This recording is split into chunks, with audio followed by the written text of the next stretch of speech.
Wat het gemaak dat die blind geword het? In ander woorde, hierdie boodskap is vanmôre weer vir die kerk. Want ons sit met mense wat loop, maar hulle is alreeds blind. Ons het gehoor, in Desember is 'n maand wat die waksa moet fees.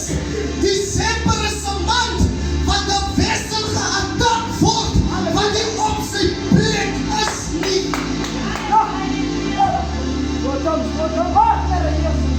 En Jesus sê, toe God na die mens kyk, hy klaar die mens gevorm, maar die mens is nog dood.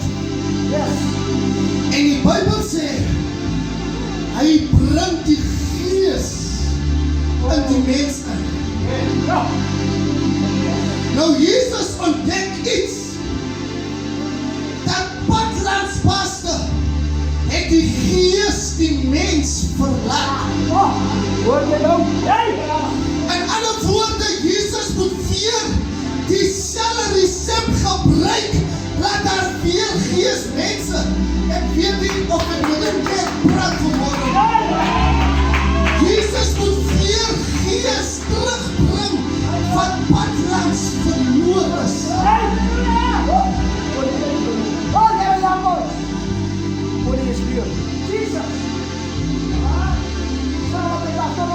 Die Bybel sê, toe hy dit wat die gemengde op die man se oë sit, toe sien die man nog net dof.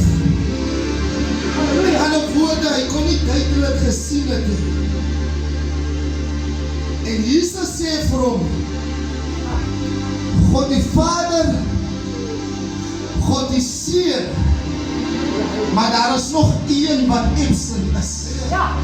En dis die Heilige Gees. In ander woorde, hy sê vir hierdie man, dit wat jy nodig het, kan ons nie hier vir jou restore nie.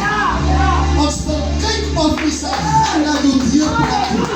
En die Bybel sê, hy sê vir hierdie man, jou deurbraak lê in die Badsilo.